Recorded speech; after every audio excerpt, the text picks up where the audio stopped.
Hey guys, Jim Vanosky with Manufacturing Talks here. Welcome back to the show. Oh, it was several years ago, 4 or 5 years ago. My older son and I, big into scouting, we got to do an adventure on a boat out of Mackinac City, Michigan, called the Retriever that the Boy Scouts own. And we went out for a week of sailing as a high adventure outing for our troop. And one of the days we did that, we wound up in a little town up off the very northern end of Lake Huron called Hessel. And there we learned all about how there's still a lot of stuff going on in the wooden boat world. And lo and behold, also learned that just a few miles east of where we were was the Great Lakes Boat Building School, where they teach young people to build and restore wooden boats and more. And today we have Nikki Storey, the president of that school, here to share all about it with us. So stay tuned.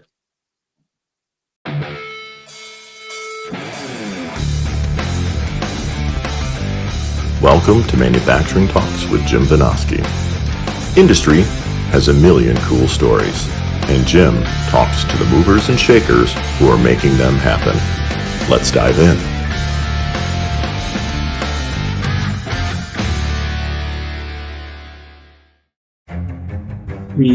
DYS Media, your digital media relations agency. Public relations, website design, digital marketing. You get found by the customers and talent who need your solutions. You get media placements in top publications, the best job candidates coming to your website, a digital presence that gets you found by the right people. Call 616-298-8798 to get started today. Okay. Here we are back with Manufacturing Talks. I'm Jim Vanosky, your host. And as always, thanks to our sponsor, DYS Media. Today, I'm joined by a very special guest, Nikki Storey. I'm going to bring her on board right now. Here she is. Hello, Nikki. Hello. How are you today? I'm pretty good. How are you? Really good. Excellent. So Nikki is president up at the Great Lakes Boat Building School, up in my old stomping grounds of the Upper Peninsula of Michigan, except way over on the other side of the UP from where I grew up. So, Nikki, can you guess where I grew up? Marquette. Keep going. Keep going. On your end of the UP, you may not even know the neighborhood. Houghton Hancock. Keep going. Yeah, most people don't know Michigan goes as far as it does. I grew up on the border of Wisconsin in a little town called Ironwood. Oh, I do know Ironwood. Yep. Do you? Okay. And then where are you? I am in Cedarville, Michigan, and most people don't know we exist because they typically turn left when they cross the Mackinac Bridge and never turn right, and nobody knows we exist over here. But this is actually, believe it or not, what I believe to be the coolest part of the Upper Peninsula. And I know you probably believe differently than that. Yeah. So I was telling Nikki before we got on that I wound up actually going out her way by boat. And actually, I've never by car turned right past the bridge. Never, ever. Other than, I've been into St. Ignace. That's as far as I've been. But by boat, I've been almost out to Cedarville. I've been to Hessel, and that's where this whole thing got started. So that's a big kind of nerve center of the wooden boat world. But I want you to tell us more about what all goes on up there. But before we do that, tell us about yourself. Just, your background and how you wound up running a school, teaching people to make wooden boats and beyond. I can tell you, I never thought it was going to be in my career path that I was going to be a president of a boat school. I believe it, yeah. I don't know how you planned that, but so I actually grew up in a small farm town, about 10 miles north of Cedarville, which Cedarville, of course, is on the water. So I did not grow up on the water. I did not grow up on boats. So I never dreamed this is where I would land. But what I did do is my family is full of skilled tradespeople, hardworking family, blue collar family, all the way from my grandparents, continuing on. So, that's a big part of my background. And even a fun fact about me is that when I was in college, I actually worked at the local quarry and learned how to weld steel and cut steel and actually operate some big machinery. So I have a few skilled trades, but not a ton. Don't ask me to do that now, Jim. Yeah. what I did go to university for was human resources. That's my background, is human Really? resources. I have a bachelor's degree in business and a minor in human resources. And that's actually where my career led me, was down the human resources path, which, ultimately brought me to the school. When I first started at the school, I was the business manager, and I've really just grown with the school in my own career to become the president of the school. The board of directors saw my potential and also saw that with my human resources background, I really have a strong ability to understand what employers are looking for out of employees. And that, of course, translate well into the hiring process, right? Like Yep. I know what they're looking for. I know how to develop those skills, and with the skilled trade part of it, coming from my family and then intertwining with the human resources, it's like a perfect mix for what I'm doing in my role right now. Very cool. And yeah, that makes a lot of sense. I know it's one of the challenges when you look at that skilled trades thing, is we're really good at teaching the very specific technical skills, but we don't necessarily think beyond that sometimes, right? Yeah. And actually that's we haven't gotten into our programming stuff yet, but that's a big part of our school, is that, yeah, students either pass or fail on their professionalism, and the professionalism is showing up to school on time, working with the team well, keeping track of tools and equipment and keeping things clean. If you don't pass that, you don't pass our program. And I can tell you, there have been students that have not passed our program. Wow. Yeah. Well, and I mean, you're not going to succeed in the workplace either. Yeah. No, absolutely no won't. Yep. Well, excellent. And so you go through all that, you wind up at the school, you wind up leading the school. So, first of all, let's back up then and talk about the school. Where did Great Lakes Boat Building School come from? How did it get to be what it is and where it is? Yeah. So you were in Hessel when you came to visit with your son. Hessel is wait, before we go, let's talk about how gorgeous that place is. Oh, where you are. I say it's God's country. That you'll always hear me say, this is God's country right here. And not everybody beautiful. Gets it. Right? It certainly is.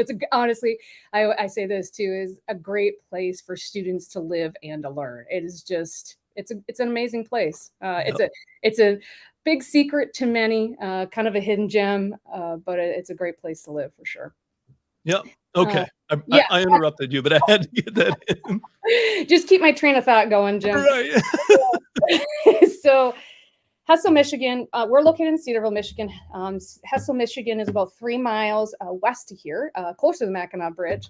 And between those two communities is what's called the Lachino Islands. And it is just, again, going back to the beauty of the area, just an amazing place for boating and fishing and all that outdoor recreation stuff.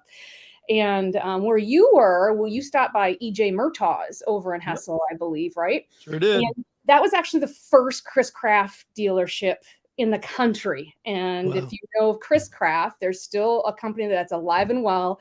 They've moved from wood boats, to fiberglass, of course. But they're beautiful boats. And so that was the first wood boat dealership. And so what is really neat about this area is that it is predominantly a wooden boat community. There's still a ton of wooden boats that exist on the water that are antique at this point, of course, right?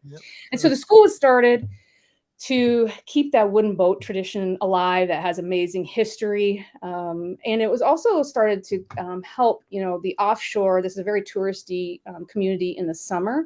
In the offshore season, the economy takes a dive. And so it was, you could bring students in that would spend money in the economy and kind of keep the economy alive. So that was really, it was, bifurcated in what the purpose was. One is local economy. Two was to keep wood boat building and restoration alive here in the community and have people to be able to work on boats.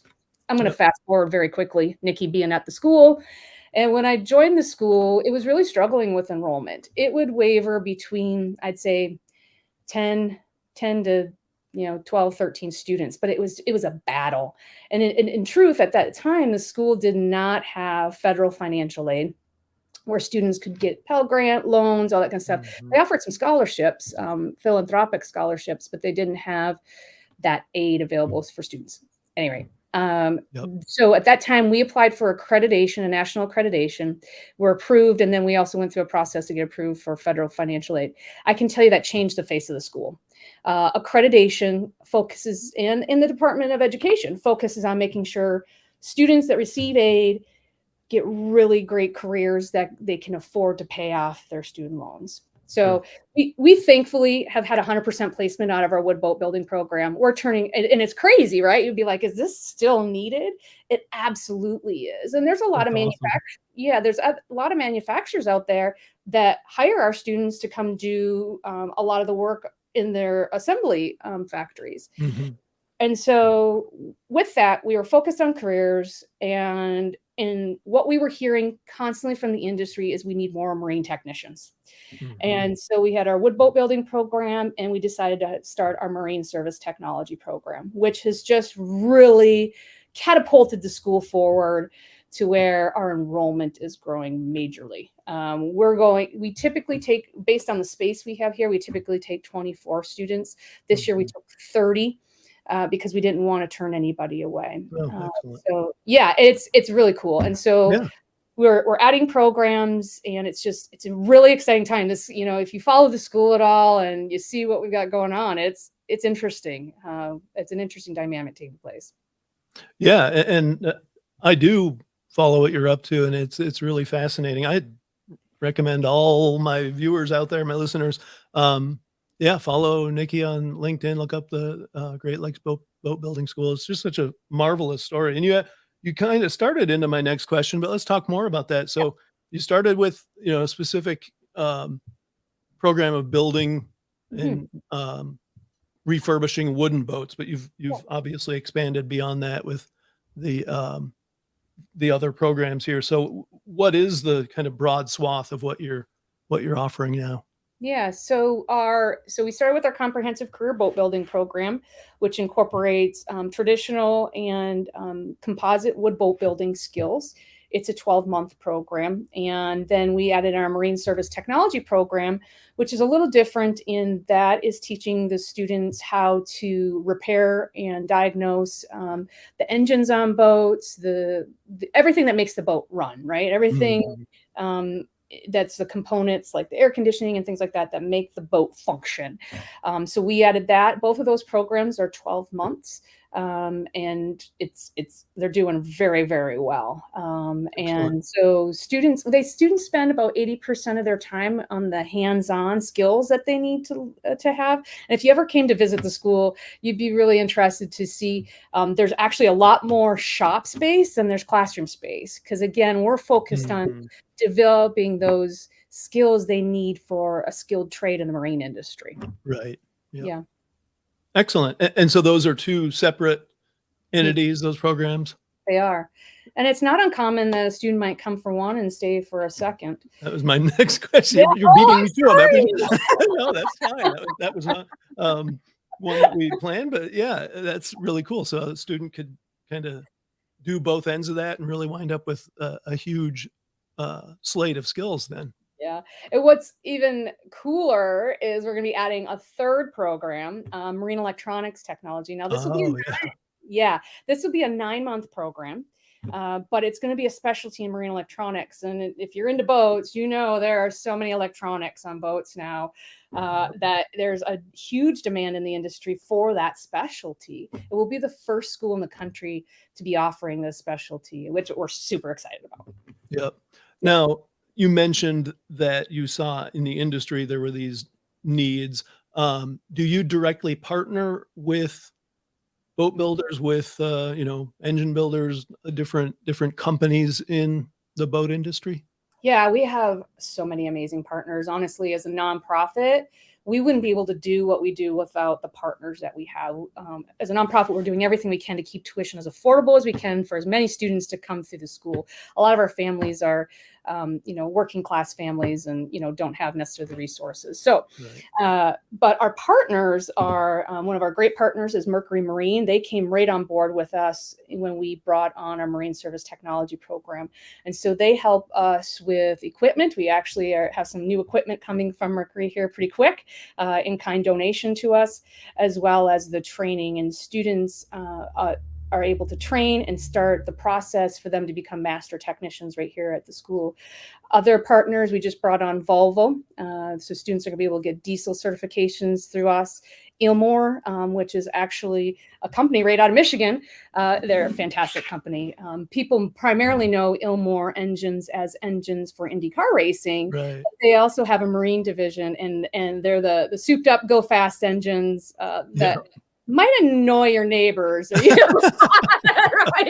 But you'll have fun, right? They're cool, they're fun, they're sexy. So they're an amazing partner. All three of them are amazing, but we've even been bringing on partners in-kind donations from like Kohler Generation and different ones like that. So we just have those amazing partners. And then another really good one is Tierra Yachts out of Holland, Michigan.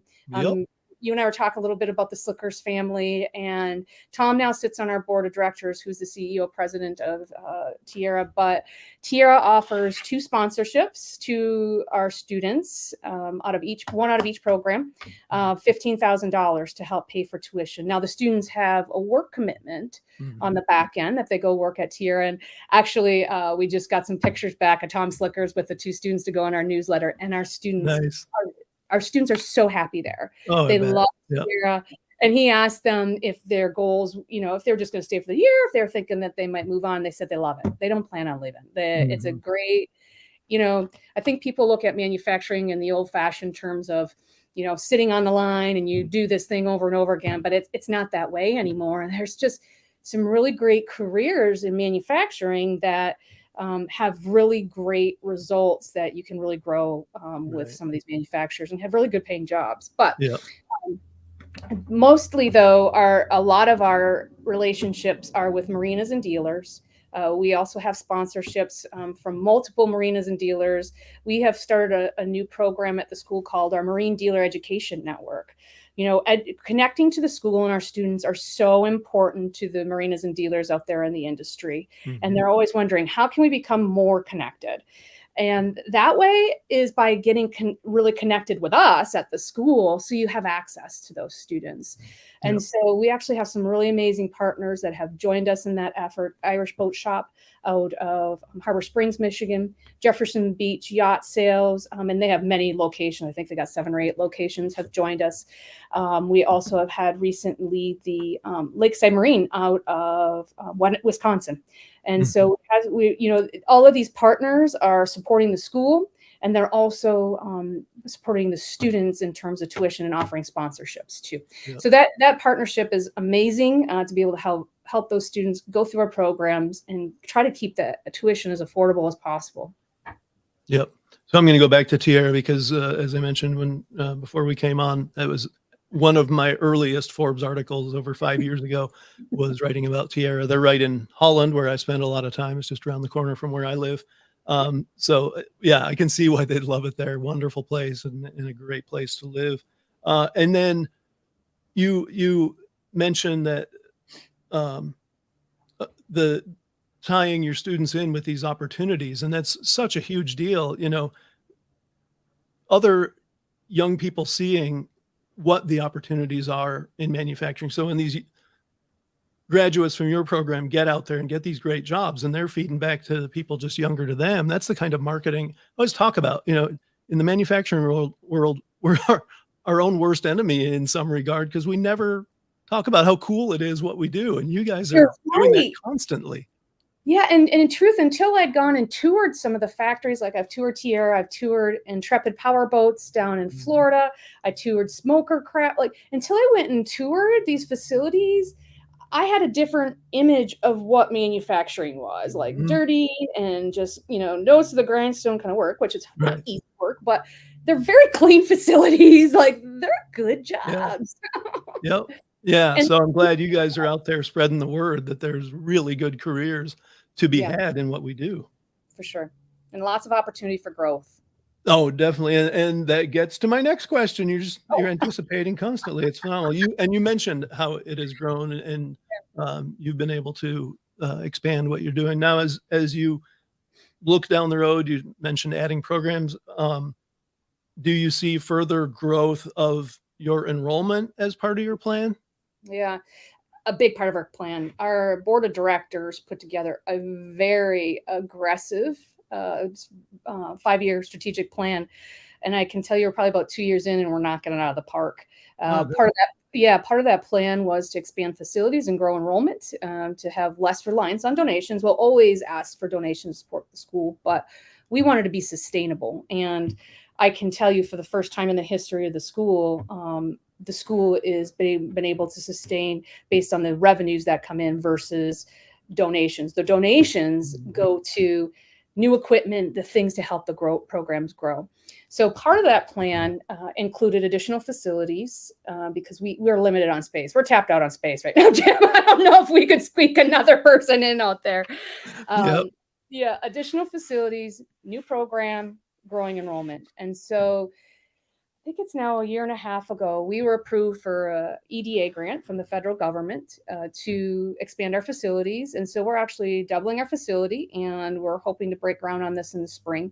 And what that facility will house is our marine service technology program and our new marine electronics technology program. And it'll be a special space for the training and the learning for our students to go through. So that is super exciting. That grant was only about 80% of the funding that we needed to expand the facilities. And then we raised another $1.1 million outside of that to help us out. And of course, all the equipment donations that we're receiving from the industry as well. Yep. Mm-hmm. I mean, you've always had to be a pretty big deal in Cedarville. It's not a big town, right? But yeah. With all this growth, you have to be really becoming a mainstay of that town. Oh, we are a mainstay in this town. We are very important to this community. I tell our students that come in the door, I'm like, listen, when you meet people in the community, make sure you say you're a boat school student because you're a celebrity. You get treated so well here, right? The community loves to see, the people coming into the community, staying here, learning, and, they can't get jobs here.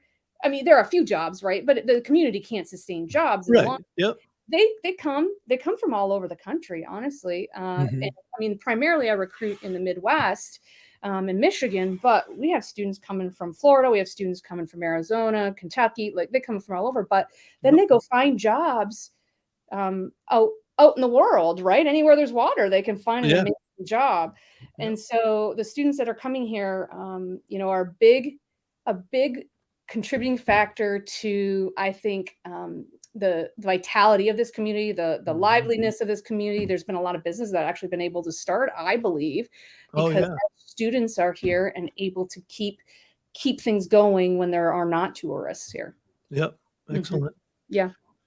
So you told us the kind of next concrete program that you're starting or going to be starting is the electronics. Do you have other specific programs in mind that you're going to be getting to over the next several years? Oh, yes. Oh, you open a loaded question. Yeah. Interestingly enough, on Monday, we're signing some paperwork to acquire some property here in the Lachino Islands. And that property is actually going to be used for dealership training. And yeah. So it's going to be a little different than our post-secondary programs, but that's where the employers will be able to send their employees to us to get that certification, whether it's Volvo, whether it's Mercury. And this will actually be the first time this has happened or that I'm aware of, where you could send your employee that needs both EBYC and Volvo and knock them out at the same time if we schedule them right. So in the wintertime, particularly in the Midwest, that's the slower time. And why wouldn't you send your employees now to get training? You don't have to send them to Wisconsin and down to South Carolina. You can send them all to one place, which is a cost savings, right? And so I think I've heard from many industry people that they are thrilled that this is exactly what we're going to be doing. Now, obviously I need to get my new building up, get my I'm not done, right? Like you can't shoehorn another person into your existing space. That's kind of important. But we are already moving on the dealership training. We're building out what that's going to look like and what the future looks like. And we're looking for more partners in manufacturing in that too. And so I continue, you see probably on my LinkedIn, I'm all over the place. And the reason I'm all over the place is because I'm looking for those partners that want to get involved in the school and truthfully help out the entire industry and making sure we have skilled employees out there working. Yep. I've got some totally unrelated people I think you would love to benchmark with Okay. around that specific thing. I Great. wrote about Case Industrial Equipment, the folks who make the front end loaders and Okay. excavators and all that. Mhm. They have a place over in Tomahawk, Wisconsin, where it's very similar to what you're talking about. They bring dealers, they bring people in to learn about the equipment, see it, Mhm. the early versions, but also to learn about, what's on offer, what's coming down the road. It's just it's actually a former scout camp, and it is just the coolest place ever. Might be neat for you guys to talk to them and see, learn from their experience on that. I'm always looking to learn. I can tell you again, I didn't grow up on boats. I have learned so much about boats. Yeah, that's all you do is learn, right? And people are like, Nikki, seriously, you don't know much about boats? I'm like, no, not really. You're president of a boat school. I'm like, I know, but I'm learning. The students, Yeah, well, God bless you. That's yeah, makes for an interesting life, right? the students teach me. One of my favorite parts of the day is going out and asking the students to explain to me what they're working on. Mhm. They know I don't know anything, right? But then they're surprised when I do know something. Sometimes they do, and they're like, "Oh my gosh, he does know something." That's fun. Awesome. Yeah. So you're not a boat person. What do you do for fun? No, I bought a boat about 2 years You are a ago. boat person now. What do I do for fun? I love the outdoors. And I think that's also a key component of why I'm, successful in this job as well, because Mhm. all outdoor activities are a big part of the boating industry, right? Like, I was going to share this with you. I just got an article here, and I wanted to share this with you that came from National Marine Manufacturers Association that recreational boating reports that $862 billion of an economic impact on the economy in the United States. But outdoor recreation represents 19%. It grew, to nearly 19% from 5.7 for the U.S. economy as a whole, compared 13 to 2.9%. So the outdoor economy is booming, and is actually a really big piece of what I believe is going to be the future of where people are going to be looking for jobs and work too, right? And so that's a big part of my life is outdoors. So I'm skiing, again, boating. I'm still learning how to drive the boat. That's a knack for sure. Yeah. Anything outdoors related, snowmobiling, all that kind of stuff that, the UP offers. Yeah, well, as a Youper myself, I know all about the outdoors and the importance of being outdoors year round too. Yeah, absolutely. And I tell our students, if you want to make it through a UP winter, you got to get out in it. Otherwise, you won't. That same thing many times. Absolutely. You gotta go ice fishing. You gotta find an activity that you can keep you going through the winter up here. For sure. Mhm. What haven't we covered about the boat building school? Yeah. Gosh, what haven't we covered? Well, we talked about the future, right? We talked about the future. Future is bright. That's awesome. Yeah, no, everything is really, really optimistic. It's one of those things in life that, you're going, and I'm just praying it keeps going. And you try to grab, I put as many hooks in the water and try to get as much, support and things going. But hopefully it doesn't start to go like this at some point. So we grab a hold of any opportunity we can get right now. Yeah, I think you guys are extremely well positioned though, because one thing we know is happening is the baby boomers are retiring. And so Mhm. you've got a lot of super experienced boat technicians and boat builders out there who are, they're going on to their next thing. Yeah, interestingly enough, I spoke to a dealer here a couple weeks ago, and everybody says they need employees, but their business seemed to be continuing to do okay, right, on the water. It's growing, and they're all saying they need more.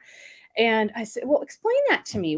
What's changed? And she said, probably 10 years ago, they used to have, 15 employees, and they had 3 or 4, when you combined, you could say they had 300 or 400, years of work experience. When you combine all these employees' years of work experience, Mhm. now they're less than 100. They have the same Yep. number of employees, but the years of work experience don't exist. Yep. And people are retiring out, and while our students are amazing, Jim, if you ever come to visit, you'll be blown away by what our students do. They're tough, they're gritty, they're good students, but they still aren't going to replace those years of experience that employers are looking for, right? They're still learning. They're still learning. They're going to come in as an entry-level employee. They're going to be dedicated because they spent a year at the school and spent resources. And by the way, they made it through a UP winter, so they're a little right. They're a little tougher than most. Only you and I can appreciate that, right? But the bottom line is, it is a struggle, but we're doing everything we can here at the school to try and solve that. And again, going back to dealership training, I think it's also about skilling up the employees that are already currently working with employers. And, they might hire, somebody that's been working as a dockhand at their business for a couple of summers or something to become a technician, but they still don't have the technical skills. So if we can help them skill up their labor or workforce, we want to be able to do that. Yeah, I think you guys are extremely well positioned. I look forward to following the story. Yeah, it'll be really cool. I'll tell you, my board chairman said to me, we have good and we have bad days, right? Like, I'm going to always tell you it's wonderful here. But there's days that, you pull your hair out and, how do you keep this going? And he has said to me, Nikki, 30 or 40 years out, you're going to be walking around this place with a cane. And I'm like, what? I'm not going to be here 30 or 40 years out. And he goes, no, just envision this. You're going to be walking around here with a cane. It's going to be a huge, beautiful campus. You're going to be graduating students with amazing jobs. You are going to be a major part of developing the skills that are needed for the marine industry. And I have this vision, even though I still don't see myself with a cane. Just leave that part out of it. That's an amazing vision. Yeah. Absolutely. We believe we're the leader in workforce development, but that is our goal, is to do everything we can here to help support those manufacturers, dealers, marinas, in making sure that they have the skills in their workforce that they need. Yeah. Well, I mean, the school is an amazing story, and that's what attracted me. But now to hear about this farm girl who went into HR and wound up. I have a little disclaimer. I did not grow up on a farm. I do need to say that, because somebody was like, Nikki, you did grow up the farm. I didn't. I grew up farm country girl. How's that? I was a farm country girl. That's right. Yeah. Now I have been on a few not trips. On the water and went into HR, and now is building what will be exactly what your friend said, some major legacy in the marine world. Yeah. And I'll tell you, it's all about the students here. I was saying, we have great students, hardworking students. And, I hear people say, there's people kids don't want to work today. That's baloney. The kids that come through this school, they want to work. They want a career. They want a good career. And that's the way we need to position the dialogue, is talking about a career, not a job. This is a career. And that's what we're committed to providing. And again, our students are hardworking, and I won't let anybody say anything other than that. I believe you. Well, excellent. Nikki Storey, thank you for being here. Oh, thank you, Jim. Really appreciate it. And of course, thanks to you and my audience for tuning in again. We're here every Tuesday when we're not out live doing crazy things like we were earlier this week. So look for upcoming episodes. This one, I think, was one of the coolest stories we've had on here yet. Oh. I'm not going to promise they're all going to be as cool as Nikki's, but they're going to be plenty cool. So, Nikki, thanks again. Oh, thank you so much, Jim. So long.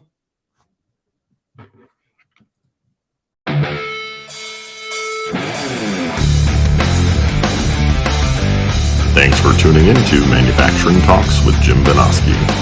Watch for new episodes dropping every Tuesday. And don't forget to like, share, comment, and subscribe.